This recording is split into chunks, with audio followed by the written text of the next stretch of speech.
Hey Goobers, welcome back to a brand new video. Today I'm doing a review on this brand new 2020 MT-03 by Yamaha. This is actually my wife's bike. I got this for her early in April for our anniversary. We were supposed to be having our wedding ceremony, so I said, hey, you know, because of COVID, we had to cancel it and postpone, so ta-da! So that was nice. She loves it.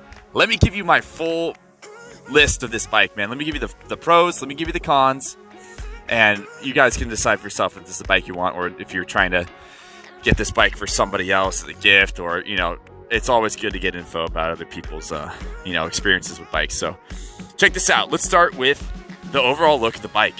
You guys, this thing is nice. Look at this. It's got matte coloring on the tank. On the sides, it's like a little bit more glossy black. I love the all blacked out kind of look on this bike. They have like a red and silver look. I'm not a huge fan of that at all. I just want it all blacked out, man. I'm super into that. This is really, really nice. The stock tires on this thing, they're okay. They're not very grippy at all. I'm not happy with them. But because of the weight of this bike, this isn't, you know, like a middle-class bike. This is a beginner bike. This is a 321cc bike. Because of the weight, I can still move this thing around a lot, man. The mobility is great. Like I can maneuver out of sticky situations, which is definitely helpful if you're a beginner rider. If you have a bigger bike like a 600, you know what I've noticed, you know, a lot of friends, they don't turn their head. They don't, you know, really move with the bike. It's kind of just this big porker tank sort of thing they're not really used to. This isn't the case for this bike. This MT-03 is fantastic for going around corners. You do still need to practice your U-turns and get good at those things. My wife struggles with that a little bit. She dropped it once or twice.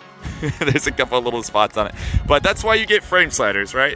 You know, we're so eager to get this thing out there. Whatever.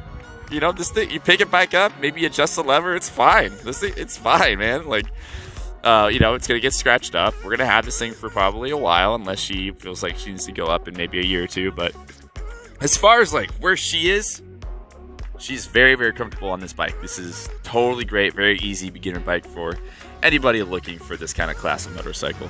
What's really nice too is, like, yeah, it doesn't have a whole lot of torque. It's got six-speed transmission. What's nice is it'll still get up and go, but it just not as fast like a KTM 390 Duke, for example. But this bike is definitely, it's up there. It can compete with that. Just if you change the sprocket, maybe full exhaust system, it's kind of the best you're gonna get. Like this thing is not wheelie happy. No way. You can dump the clutch in first, you know, second gear. Not happening. First, I really don't try that often, but power wheelies, no, not happening.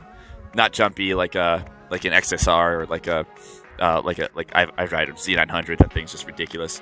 So let's talk about maybe some other things I like here. Let me just walk around the bike.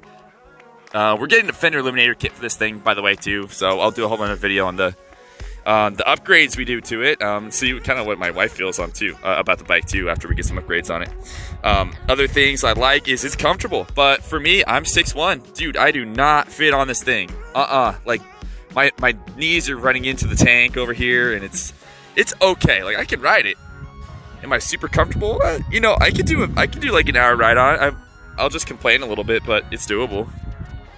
If you're 6'1" or taller, really consider getting a different bike for that reason. I mean, I guess you can raise it up. I haven't looked into that, but perhaps there's a kit for that or something like that. But as far as the seat height for my wife, it's perfect, man. Like she got a nice pair of Dockers, so she can kind of flat foot this thing now.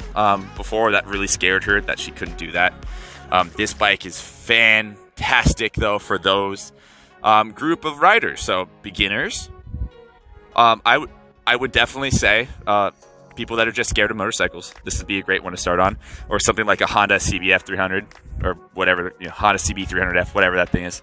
That would also be kind of a direct comparison, so Honda's version. And the naked style is great. I think it looks awesome. She loved the look of this thing. I remember she was telling me, she was like, oh, I love the look of the MT-10. The thing's sick. I was like, okay, MT-10. Hold on here. Forget, So we got the lower version. She loves it. It's more than enough bike for her. She gets on, very humbled by the bike, even though it's a 321cc. And, kind of a cool wake-up call for a lot of people. It's like, wow, I want to get a 600, I want to get a 700 or 800, whatever. You know, ride a couple low-power bikes first, man, and just work your way up. There's no rush. Right now, in the middle of the pandemic, you got time to learn how to ride a motorcycle. Get your permit. You can go sit on a couple bikes in a dealership, take it on a nice test ride if they let you. You know, if you're serious about buying a bike, they'll let you test ride anything. Let's go to the front control system over here. So we put a screen protector on this guy. It's already peeling off. What a piece of crud, honestly. Holy crap. The handlebars, they're a little bit more like in and narrow. Not so much like a Ninja ZX6R or something like that, but it feels nice. It's comfortable. I ride a Suzuki DRZ 400 and a Kawasaki Z900, so they're all different handlebars, and this is like in between both of them. So the Suzuki, it's like just straight across. The Z900 is actually no. I should say this is the most narrow out of those three bikes. The Z900 is just a little bit further out, and then the Suzuki DRZ is kind of like straight across.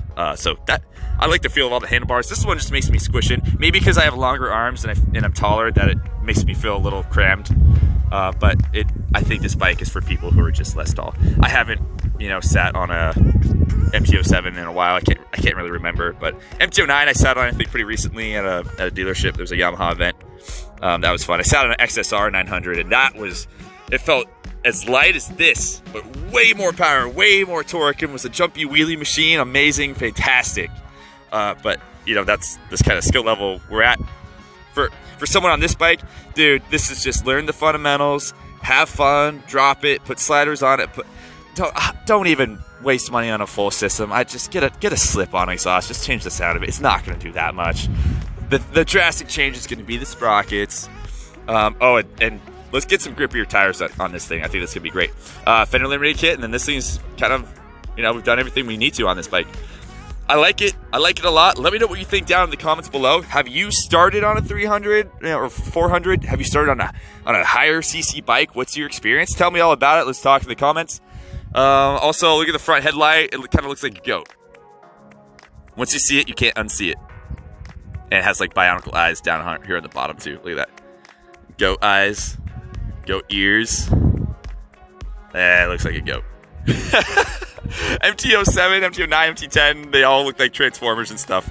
So, if you're into that look, then, awesome. But I am too. But this one I just see a goat. All right, everybody. Oh, and last little gripe. All of it's black except for these little pieces right here. So I'm just gonna vinyl wrap that. On my Z900, I vinyl wrap that piece and like fairings like this. It looks so much better. That's the only other little thing. Any other cons here? I wish there was more torque. Yamaha, just a little bit more torque, man, would be nice. I guess for the beginner rider crew, it's just very, very welcoming. And I think that's the whole deal here. But I would still get this over a KTM 390 Duke if you're looking at, kind of both of them. We put more than 2,000 miles on this thing. I have to look exactly how much. But at the dealership, the guy was like, look, if you're planning on taking this KTM on the freeway, it's just like a ticking time bomb. It's going to blow up eventually, because of the head gaskets or whatever. They said they fixed that problem. I was really asking around about it, but Yamaha's got a very reliable motor, very reliable engine in this bike. You know exactly what you're getting. Ride the heck out of it, man. It's ready for it. And it can get up to speed. I've got 100 on it, with the little decline on the freeway. Hey, guys, so just thanks again for tuning in to this video. Feel free to give me a like and subscribe. It really helps me out. It helps me push more content out like this. I can do a review on that Suzuki, too. I'm going to keeping you updated on my Z900. I'll be vinyl wrapping the tank on that thing pretty soon here. New Austin Racing exhaust install for that too. Get ready, 2021 is going to be an awesome year. I hope you're all doing well. Have an amazing rest of your day, and thanks for tuning into this video. And remember, stay nutty, Goobers. Peace out.